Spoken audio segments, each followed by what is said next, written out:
Hi class, this is video analysis 4. I'm Darlene, and I do want to start my video off by saying, Caitlin, you have such an amazing tone to your voice. I could definitely listen to you like on an audio. Maybe you have a little career path and some audio tracks or something. I can hear you narrating a novel. I'm a big reader. Sometimes I do a read along version, and your voice is very calm. And so I hope you're a communications major. If so, I mean, you definitely picked the right thing. I can see you go for with your voice. I love it. So great job just on your presentation. And also, Eric, I know in the video she mentioned that the slides were by you. So great job to both our classmates. So hopping right into um, the analysis. So this chapter really resonated with me, especially since I probably have a few more years on some of you guys. So I've been able to kind of see how um, the glamorization of certain drugs and extracurricular activities have shaped our generations. The whole thing about glamorization making prevention campaigns less effective, I wholeheartedly agree. I believe it is so true, so true, so true. I mean, when you have shows that are giving you out recipes or, these entertainers, rappers, singers, almost making this lifestyle something that, is so glamorous that everyone should want, how are kids supposed to take programs like Dare seriously? Because the message is, completely all over the place. So there were a lot of similarities to my chapter in which I had, which was more about how we're over sexualizing the ads for alcoholic beverages and things like that. So I definitely seen some commonality in both those chapters. You guys posted a stat about the middle schoolers being exposed to 80 smoking instances when they haven't even smoked themselves as well, especially because I am a parent of two middle schoolers actually, maybe three. Yeah, that's weird. Side note, one of my kids I have a set of twins, they're in the fifth grade, and at their school, fifth grade is considered middle school. So that's why I kind of got a little bit off there. But I am a parent to middle schoolers. So that was definitely kind of wow to me, and especially when the kids are trying to make good choices and they're still getting hit with constant exposure from their social media lifestyles to campaigns to TVs to the ads, the music videos. And it makes me think about the shows that I used to watch growing up, like that 70s show where, pot was the thing. Um, and then even some of the music videos during that time that was coming out, where substance use was something that you would commonly see in the background for, just at a party or, whatever arena they're, operating in. At the time, I didn't think twice about it. But now I see how it's almost made it normal. It has normalized it. It's especially for my peers and people of my generation where, and even now, even more so with social media, and just like the social media piece that you guys brought up, it's especially relevant now that I'm back in school and I can see how differently the younger students interact with media as compared to, when I was their age or when I was, in my 20s or early 20s. So it's amazing to see how the cultural shift has changed. And I don't want to go too, sidetrack, but another thing about a lot of these recreational drugs that is different from, my generation, when you're in school in the 90s and so on, early 2000s. I don't partake in it, so I don't know how truthful it is, but I've heard that the drugs are different now. You have to be so worried about things being laced and combined in these concoctions that it's not just marijuana anymore. As compared to me growing up, it was just pot. Um, not, I don't want to say it too casually, like it's not a big deal, but these times are just so different. So I love how this chapter and how this text is bringing light to these areas and these campaigns, and how the advertisement and communication aspect work of it all. Um, the way people curate their drinking experiences online and the party pictures and the fun times, it gives them a essence as if you can do all these with zero consequences. And that's what really drives home, or open your eyes to the bigger picture, that we're almost creating a false reality that you can do all this in fun and live carefree, and there's going to be nothing to come to it. Everything's going to be okay. And there are things that I partook in my 20s that now it's like, oh wow, I couldn't dare imagine that nowadays. As for which media, in my opinion, is the biggest influence, I would definitely have to say is the music and social media. Combined at this point, I can't really pick one over the other. It's almost equal. It's kind of like it goes hand in hand with each other in the new profession that they have coined, influencers. Um, you have some that are influencing wrong things. So when I was a teenager, it was more about TVs and movies. But kids, they are constantly streaming music and strolling through, TikTok or X or Amazon. I said Amazon. No, that's me with Amazon. Instagram, where the content is, almost everywhere. And just like anything in life, we learn through repetition. We're repetitious creatures. That constantly seeing something is almost like engraving it in your mental, in your memory to remember. And that's the purpose of repetition, honestly. So you're hearing the same messages about weed and alcohol and pills and all these things that they're doing in the videos, and they're rapping about it. And the point about the racial discrepancies in marijuana enforcement, oh my God, that really stood out as well. Even though we see it, we hear it, to actually read it about, in a course like this, that's monumental.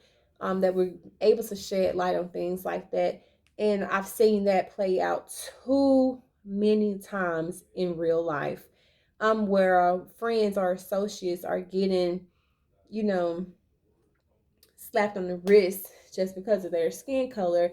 But when you're a darker hue, or identify in a different culture set, you're facing more serious consequences for almost the exact same thing. I'm not saying everywhere, but that is an ongoing issue that I have witnessed in my personal life. Even speaking with a family member of mine, I had a cousin that was hanging out with a group of friends. They're baseball players. Unfortunately, they made some bad decisions that night, and they did partake in some substances, mainly marijuana, and that it was on their clothing because it has a very distinct smell. And they were driving. Unfortunately, the guys were pulled over, not because they were doing anything wrong. I mean, they were smoking weed, but not because they were breaking any laws in the car. They had a tail light out, and they got in another lane. So it was like improper passing is what they were pulled over for, and the missing tail light. But unfortunately, as pulling them over, you can smell the marijuana, um, either on their clothes or it was in the car or something like that. So they were asked to step out of the vehicle. It was four males, three white males, and one black male. They were all four asked to step out of the car. And this is such a sad story to say, but there was only one um, male that was handcuffed that night. And that one male happened to be the black male. He was handcuffed. For what reason, I don't know. He was not driving. He was not, um, the car was not registered to him. He was literally in the back seat. He was a passenger with his teammates.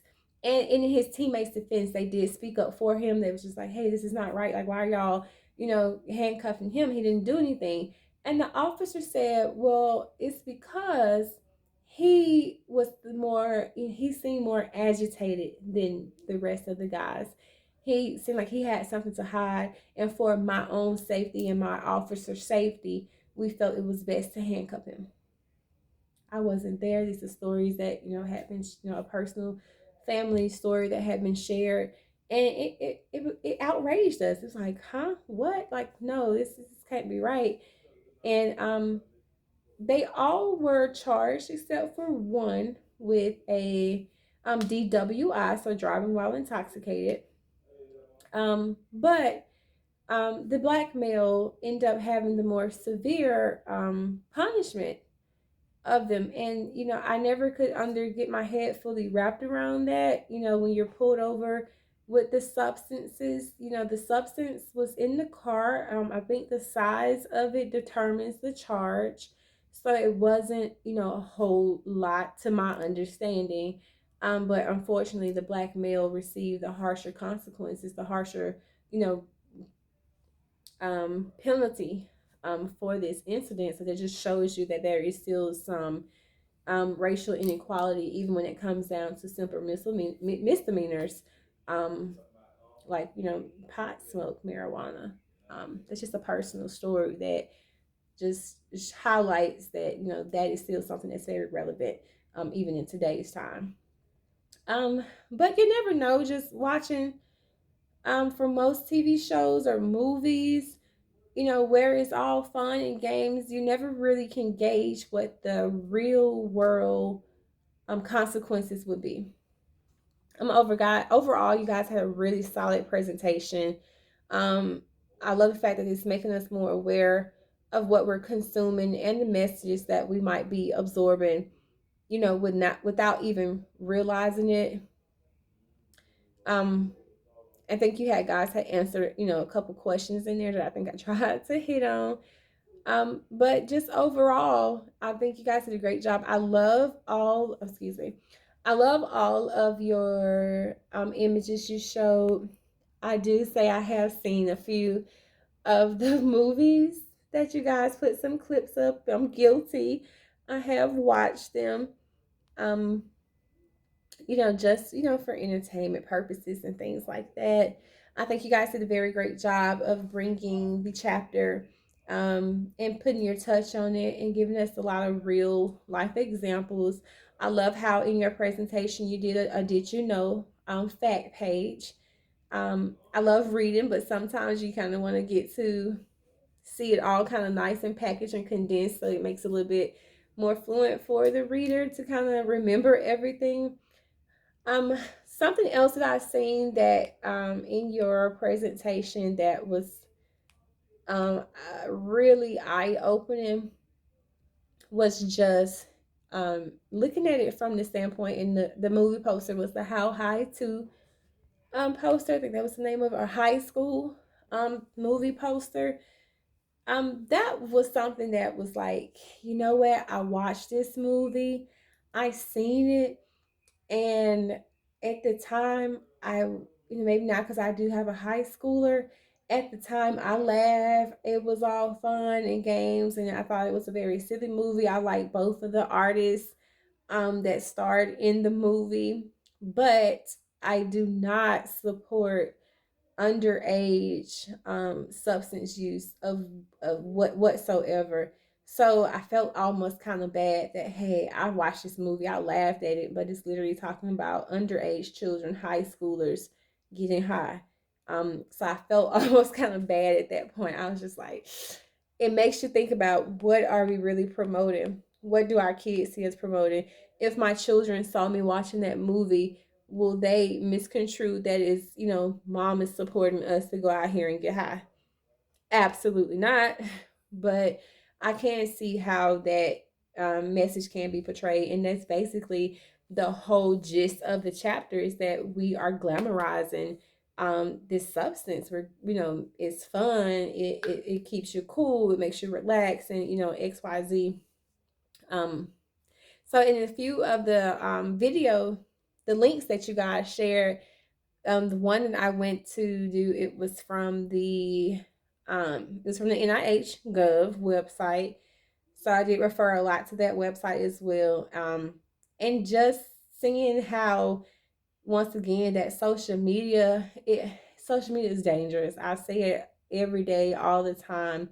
It is a weapon, and it can be weaponized, but it also is a tool that can create many great revenues for us and give us this, fast information. It's just, you have to be careful in how you use it. So overall, I do believe that there is there I don't know what it is that can be done, but I do believe that, one day we will figure out how to control this beast of what we call social media, and what the message that they are sending out and portraying. So that's my analysis. You guys have a great night. Again, Caitlin, I love your voice. Thank you guys for a great chapter. Thank you. Bye.